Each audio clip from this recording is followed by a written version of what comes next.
Hi, I'm Daniel Nelms with Final Frontiers Foundation. Well, we hope you like our Day in the Life of series, and this is sort of a peek behind the curtain.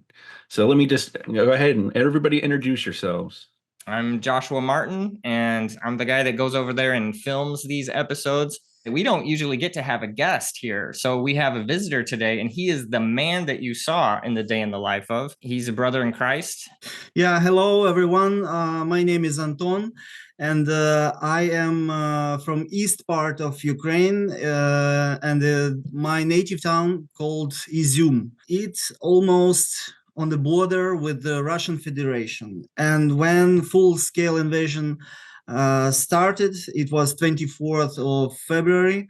We woke up and we just was scared because they start bombing our cities, and some of our friends called to us and they told us war started. And then we start to pray with me and my wife, and we spoke about this, what should we do next. And I tell her, maybe I have to go to the army. And she respond me, you can't go to the army. I ask, so what should we do? Because we can't stay here anymore, bombing everywhere, targeting, like war started. My wife, she meet some sisters from church. One of those sisters called us to her house, and this house was exactly in Tyachiv city. That's how we find out that we have place where we can go and be in a safety. That was our decision. We first think what we think about it was we need to run away from our city, from our region.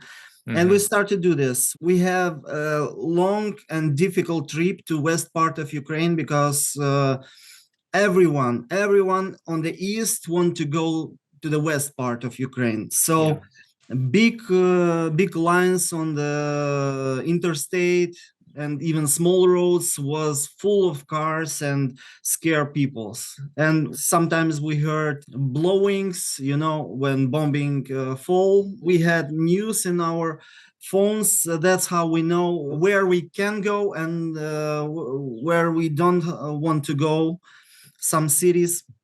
And our trip was like 3 days and 2 nights.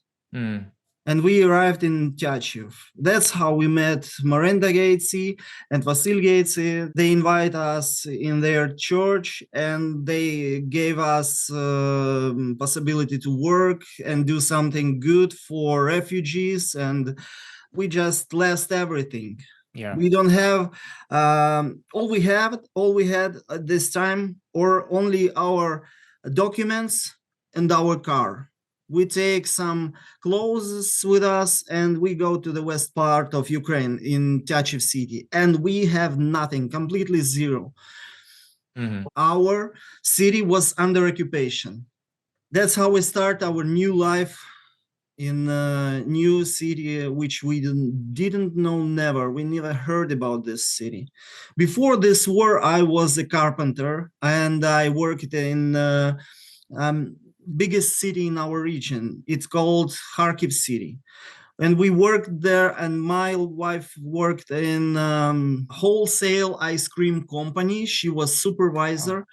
And she sold ice cream on the east part of Ukraine. When we run away from east part, we have no possibility to work anymore. We have no money, and we have now nothing except Jesus. Jesus gave us everything. It was real miracle, and we can't even say that my strength or my gifts give me this possibility. It's miracle. God did this for us. Yeah. Their church called New Life, and that was really true name for our life. When we arrived to West Part, it was New Life. So Yeah. And I'm sure they're doing that for a lot more people too. absolutely, yeah. A lot of people really grateful them for their support and help and everything. told them every time, you saved my family, because we didn't know where to go. We didn't have money to rent some apartment, because apartment rent start growing, because all people want to go to the West. And owners of apartments, they thought, oh, it's good possibility to make some money. And the rental price go to the sky. And we have no money. We didn't know where to go. And Pastor Vasily and Maranda saved our life. That's what they do. And they still saving a lot of lives, a lot of lives. They said that you were invaluable there at the church, that you did all kinds of work there. Yeah. And Maranda speaks English. And so her husband would speak and then she would translate. And I know that you meant a lot to him. And I know that they miss you there. That's what's unique. What I didn't say was that we're not speaking to you from Ukraine. You're actually in South Dakota. You're in the United States right now. So you are in Sioux Falls? Yes, correct. Yeah, I'm in Sioux Falls, South Dakota. Also, when this program started, United for Ukrainians, it's United States government program, and this program gave us possibility to come to United States. That's how we here. And also, Maranda's sister, her name is Marta. She doing a lot of good things for refugees from Ukraine. They found sponsors for Ukraine.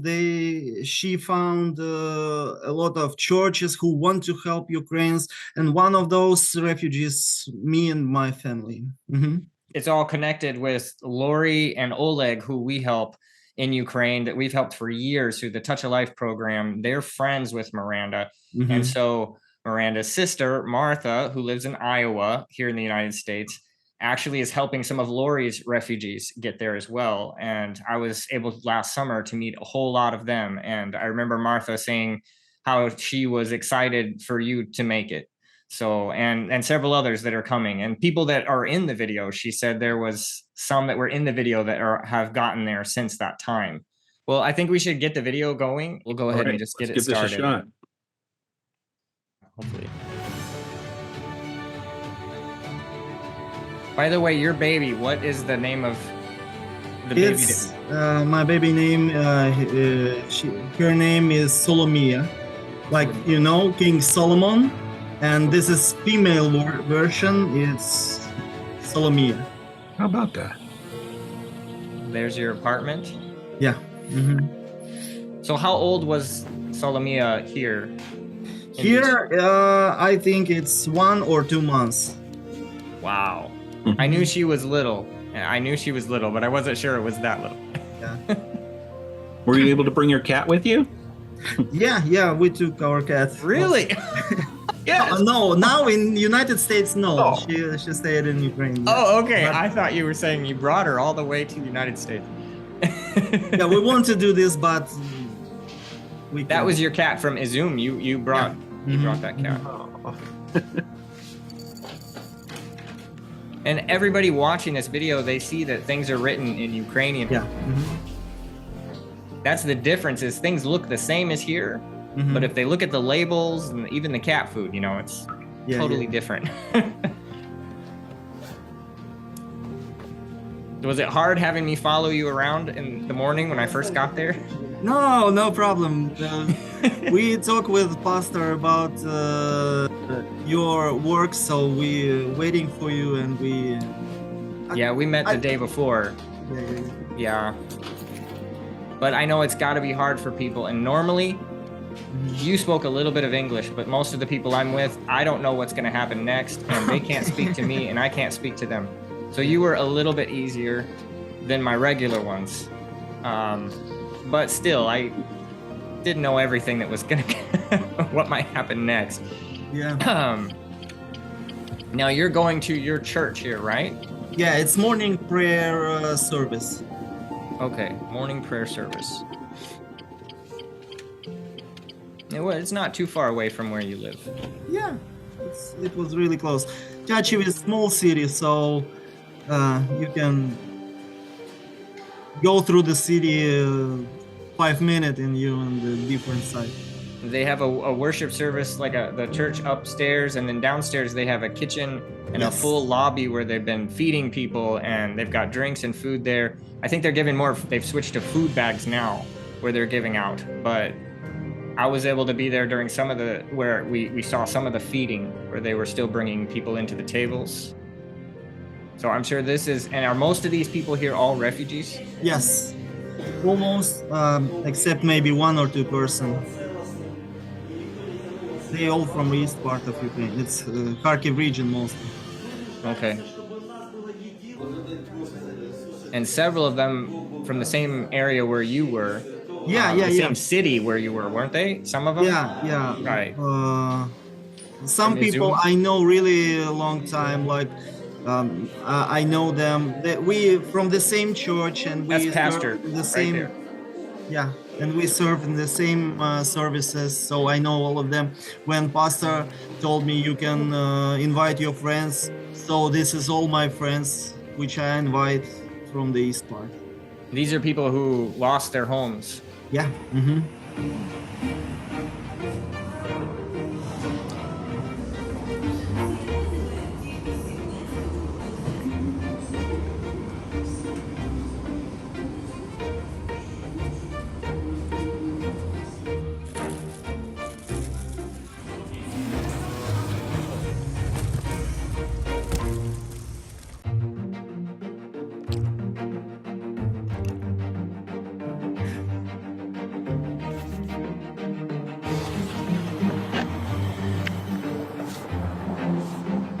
And are there a lot of ATG stores throughout the country? ATB, да, ATB stores everywhere. Okay. From That's the a main east store. to the west. Yeah.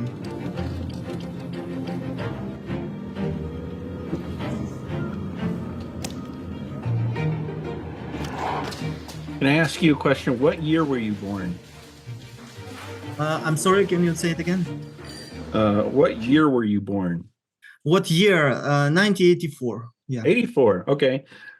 So I got a question. Mm-hmm. How is Ukraine different now than it was back then when it was still part of the Soviet Union? Like, for example, the grocery store. Mm-hmm. I have to say everything changed, everything, because when it was Soviet Union, we didn't have grocery like this, because this grocery is a big net. Can I say net? Yeah, and they have their own grocery stores in each city, even small cities. But when it was like my childhood was in 90s, so we didn't have grocery stores like this. And also we didn't have a lot of foods in our groceries, and our money changed, and we had really hard times in 90s and middle 90s, because our country tried to separate from Russia, and it was some difficult times when we should to find our own possibility for even for lights and heatings and everything. We had rolling back out of our electricity. We have no lights, and it was really difficult. My dad, when I studied in college, he bought me boots, big boots, and he said, "This is for you for next 3 years." So, like, you can imagine how it was. And I have only these boots for next 3 years, nothing else. We had bread, like we bought bread in stores, grocery stores, and we cut this on 4 parts. One part for my father, next for my mother, for my sister, and for me. If you ate your parts, so you have nothing to eat next day. So yeah, you have to care about your food, about your clothes, about your boots. If you don't want to care about this, you have nothing to buy, because we didn't have a lot of work. We didn't have possibility to make some money. And also I studied at this time, and I wasn't in the church at this time because I came to church in 2004. But when I was teenager, I didn't know Jesus Christ, and everything was really difficult everywhere in Ukraine. And now everything changed. We lived in a really peaceful country. No one even doesn't think about war with Russia. Nobody believe in this war can start. And even 23 of February, a lot of people thought they won't just scare us. They don't want to fight with us. We thought about Russian like this. And when 24 of February come and they start bombing our cities, we find out that our neighbor not good person, you know. Right now, my native town free from Russian soldiers, but it almost 80% of buildings damaged now. Middle town, almost 80% buildings damaged. Yeah, they destroyed everything they can. They our small apartments, one bed apartments was robbed. They broke our doors, they broke our windows, they steal everything they can move, you know. So that's what I want to say, that we don't want this war. And we lived in a really beautiful country. Our country, like, if I can say this, we want to do good things, no war. We didn't want to do war. Nobody wants this war. That's all I can say. Amen. Amen. Well, thank you. Yeah. In the West, you can see some of that beauty. In this video, you can still see a little bit. But the thing is, I was told when I was there that the streets are full of strangers because everybody that did live in the West has gone over the border, you know, Poland, Romania, Hungary, or trying to go to the United States and elsewhere. And so it's like when you're walking the streets there, like you said, everybody in the church practically are all refugees. So the people that do live there used to live in the East. And we're going to go on now. We've got the next section where we pick up these young men that are helping you. Mm-hmm. This is your second breakfast, kind of like a little bit of a snack there. You were setting out cookies for me too, which I was filming you the whole time. But now you're picking up bags of clothes, right? Yeah, it was closed. We had to send this clothes to East in some city. I don't remember where. Okay. So you're sending it to other people that are living there that have lost quite a bit, and you're sending clothes to them. You're also, these young men here now, these are the children of men and women that you know. They're also refugees, right? Yes, this is my friends' kids. I know their parents almost 20 years, and now Wow. these kids grow up and they can do some good things with me. Yeah, I know them very long time. Okay, all right. I didn't realize that. I knew that they were there at the church, and I knew that they were also refugees, but I didn't know that you had known them for so long. Yeah. So is this building owned by other church members or the church itself, or? Yeah, it's one of our church members, owner of this building, and he said now it's empty. You can use it like a store. You can leave everything there. Nobody go there inside. Yeah. That's why we took everything from this building. So you're storing canned goods and clothing. Yes. Mm-hmm. What's in those boxes right there? It's maybe you know, macaroni, pasta, macaroni. In this box is only pasta and macaroni. So we had canned meat, and we had upstairs in the middle floor was the clothes. Yeah.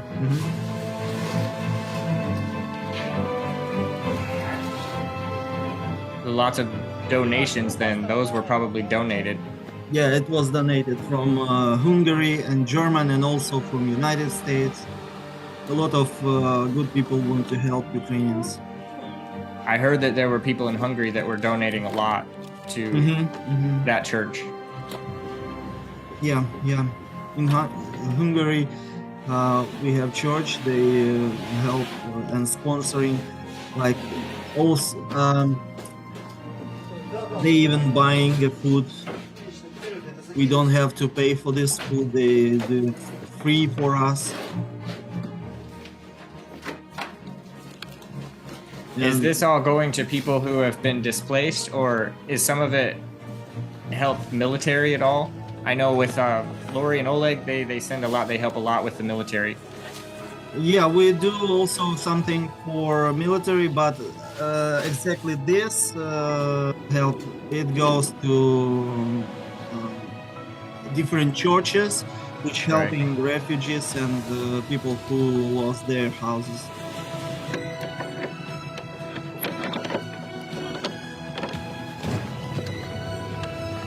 And this is a part that you're playing in the wartime. And this is something that you're doing, kind of like a underground, girding everything up. You're helping the process. You're helping a lot of people. It's what you can do.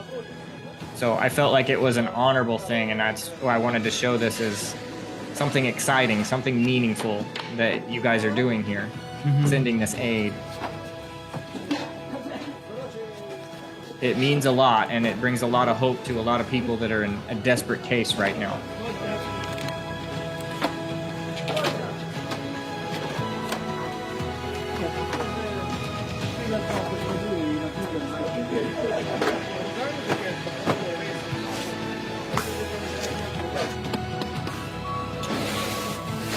Like the rear front of the battle, right? We had talked about that, like the rear front. It's back in the western side over here, and they're supporting the east. Yes. Do you guys all feel like you're on the same team? I remember you getting stopped by a military officer and a police officer right here on this parking lot, and they checked your papers. Yeah, they saw my numbers, my car numbers, and they find out that I am from the east, and that's why they asked me, what are you doing here? You have to fight with enemies in the war, and I told them that my fighting is here. I'm helping people, I'm helping those who lost their houses, and they said, okay, we understood this. You didn't just watching and walking around. You're doing something good for our victory. Yeah. There's one young man on that dock that every time I had the camera near him, he was staring at me. He really wondered what I was doing there. I wonder what his story is and what he went through, because he looked very concerned about me when I was there. Somebody goes back and watches that video, you'll see the guy that I'm talking about. A very stern face. It sounded like you actually said Coca-Cola and pizza when you were there. And I see the Coca-Cola, but I don't see the pizza. No, in Ukrainian, that sounded like Coca-Cola and pizza, same words. Yeah. Correct. I asked those guys, what do you want, pizza or something else? They said, we can buy something else. We don't want pizza. So they buy all what they want to buy. They wanted these big burritos. Yeah, burrito, something like burrito. They were big too, boy, long. And that's the actual sound of those bullfrogs that are there. They are loud. It's a beautiful, beautiful place though. And you can see those mountains in the distance. That is Romania. Yes, correct. That land is Romania. They've put up a new fence. This was last May. But right across there, they've put up new fence and new guards too. at that time.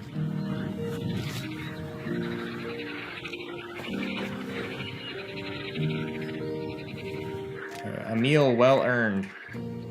Yeah. They worked hard.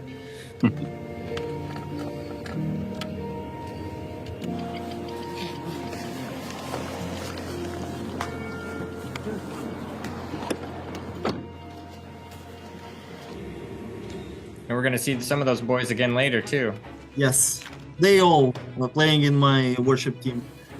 So how much do you wash your car? Did you just do this for me since I was there? No, have you seen this like this? I gave this more money than I have to do this. So okay.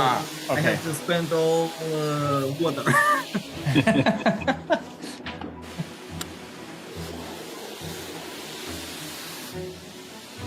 And see, we can't read any of those buttons. They're all in a different language for us. But the car wash looks the same.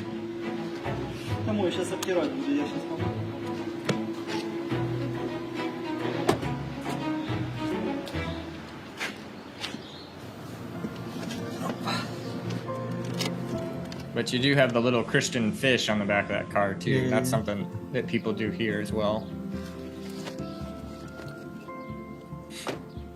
Someone asked me, how in the world did you sneak up on that cat? That's a story for another time. But I did have somebody write me and say, how did you get that shot? This is probably one of my favorite parts of the whole thing is I have certain themes of music that I play that the way I felt for like being in your home. And this I think will mean a lot to you years and years in the future, and her getting to see this, you know? Yes. Someday that'll be really special.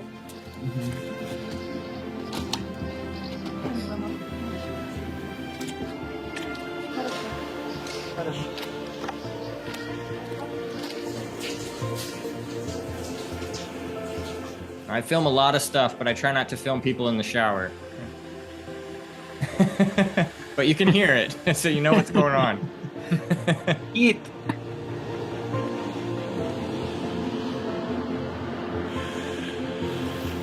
So a lot of the people on these streets are going to be refugees from the east too.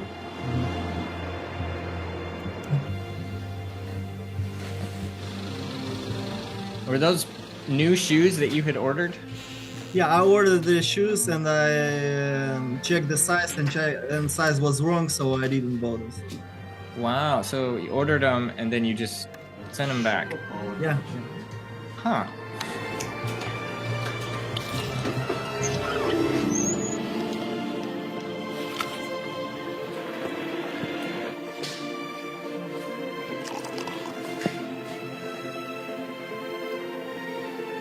Now we're gonna have a music class.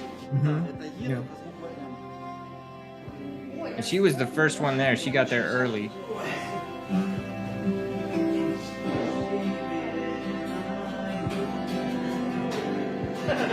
How many instruments do you play? I'm playing a little bit guitar and a little bit piano. That's all I can. Just a little bit. No education. So it's kind of like something you love to do. And you were a carpenter, but you love music. Yeah, that's true. I was in a missionary college, and in this college, I started to learn music. I think I remember you said you like to listen to jazz sometimes. Yeah, I like it. Yeah, that's that true. style.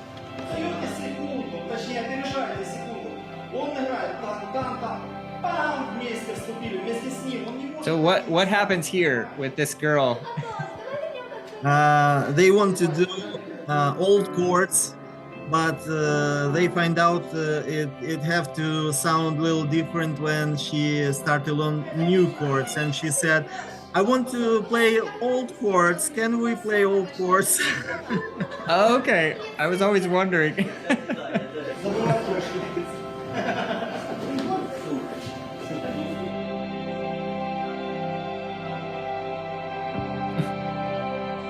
I thought maybe the timing was off or something. So not everybody was keeping the right timing with like piano, guitar, everything.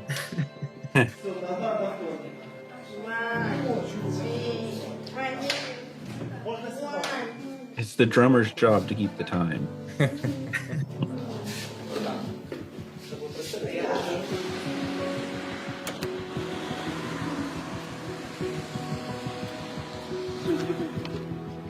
And some of those kids there, some of those boys were the ones that helped you earlier, stocking all the food. Now, this is a family.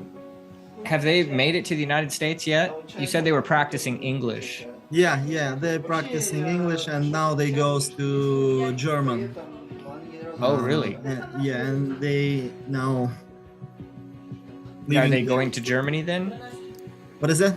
Were they going to Germany or were they coming to the United States? Did this family, the man and the woman that's sitting over on the couch, I thought that they were coming to America, those two. They want to go to America, but they can't now, so they Okay. stayed in German. Okay.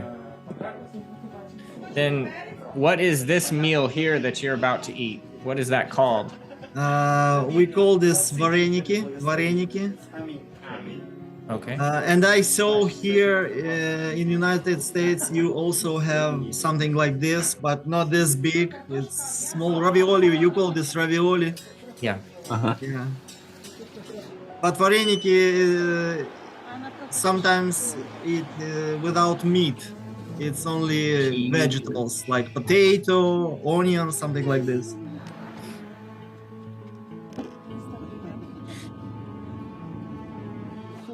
And picking up some more snacks, Mhm. treats. This Dates is our and- Bible study groups or small groups. So you're encouraging these other refugees here, and this is kind of like a prayer meeting, a Bible study. Yes.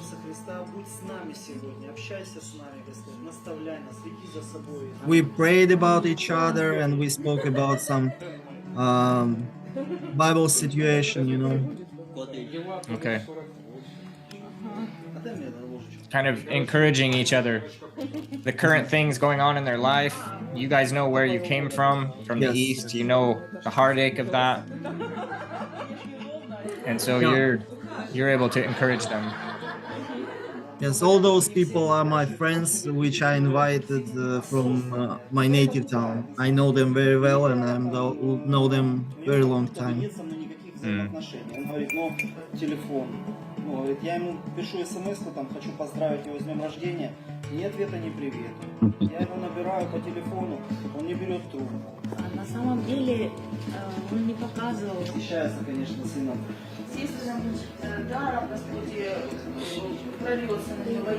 The guy sitting next to you would try to say some English to me once in a while. He's now in Iowa. He Really? improving his English also. He seemed like a funny guy. Yeah, Like he had a he's- sense of humor. Yeah, absolutely. He would try. He really tried to talk to me. And who is this your mother-in-law? Yeah, here? this is my mother-in-law. Yeah. So she is now with you in the United States. Yes, correct. Wow. That's great that you could all come together. Mhm. And we did that shot for Miranda because she said that she wanted to see you brush your teeth.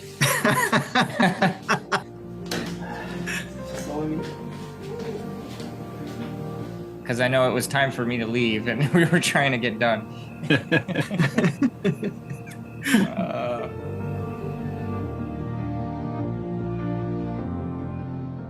Well, now you have a piece of your life that your family will be able to see far into the future. It's really beautiful movie. I'm appreciate and grateful for this. You, Joshua, and you, Daniel. Thank you very much for this wonderful movie. Well, the whole series is just seeing how people live, and we don't add anything. We don't make a script. We just, whatever happens, we film it, and just come what may, make it as real as we can. And that particular one feels a lot more like the United States. So I think it's nice to have a commentary where people can see the reality behind all that. And that there's a lot of heartache before that. And also you were still trying to get out of there and move to the United States. So there's a lot of story there. Yes, yes. Mhm. I'm wearing my This Yeah, was I made by a see. refugee right here. I'm trying to wear blue and gold just a little bit here. It's really Yeah, beautiful. Thank you the for next one support. that we do, I was only able to get 2 in Ukraine. I spent a day with you and Mhm. another who was up in Mukacheva. Yeah, And yeah, yeah. so she made these. And Mhm. so, yeah, Oh, looking good. Thank you. yep. Thank you for support, the Ukrainian. And that's what we hope this does. It helps raise awareness. It helps people pray. We're trying to send money over there that helps refugees Mhm, mhm. and helps soldiers and just helps a lot of needs over there. So we hope people will continue to give to that. Amen. And also Absolutely, to yeah. Martha's ministry there and trying to bring those refugees over. And Martha's been helping Lori and Oleg with their refugees as well. Did you hear about that one in California? There's a large population there and a big church that wants to help out and start a ministry. Ah, okay. I know Oleg really has it in his heart to go around and start churches here in America because there's pockets of refugees just all over that he's finding. And they just need that little push to just meet together, encourage one another, and try to raise up a pastor among them. But I really appreciate you doing this for us. We haven't got to have one of these with the original person that we filmed with before. So you're the first. Thank you. Thank you for this opportunity to speak. Yeah. Thank you. We're also looking for some opportunity to help Ukrainians back there in Ukraine. And right now, Marta asked me to find some people which in really need her church tried to help someone there in the east part, and she said, can you find some people from east? And I said yes. I write letters, small messages for pastors back in Ukraine, and they send me several surnames with their needs, list of needs, and that's how maybe we can help those small churches. It's small churches, it's not huge, they have no support from some different countries, and we want to help them small churches on the border, on the front line in the Wow. Okay. Ukraine. Yeah, but now I'm doing my job. I work like carpenter. This is my profession. So You do have a carpentry job. yeah. Okay. And now they told us if it's too expensive for you, we can find something smaller, but we want to stay here. It's a really beautiful house. We like it. Amen. Okay. And we're ready to pay it for by ourselves. So I think we're good. Yeah. That's fantastic. Yeah, our church giving us great opportunity, possibility to work, and they want to help with everything, and they're doing a great job for us, and we really appreciate That's this. wonderful. They had kittens, and one of them is gray. Looks like your cat. I was going to show Oh, I you. see. Can't find it. They're not where they normally go, so Mama must have taken them and moved them somewhere else. In the description to this video, I can put a link to Lori and Oleg's video, and I can put another link for Miranda and Vasya's ministry Yes. that are also helping refugees get to the United States. I think I can put both of those up. So if people are interested watching this, just look in the description. You can find out about both of those ministries, the one that Final Frontiers directly helps, and then also the friend of Lori here, who has done a tremendous amount. And her ministry is very much similar to the other. That's why they sent me down there to meet them. Yeah, I understood. Yeah, it's a good ministry. And they're doing so much for people. Your English was really good. Really good. Thank you, brothers. I'm trying hard. You learn really fast. Yeah, I'll say so.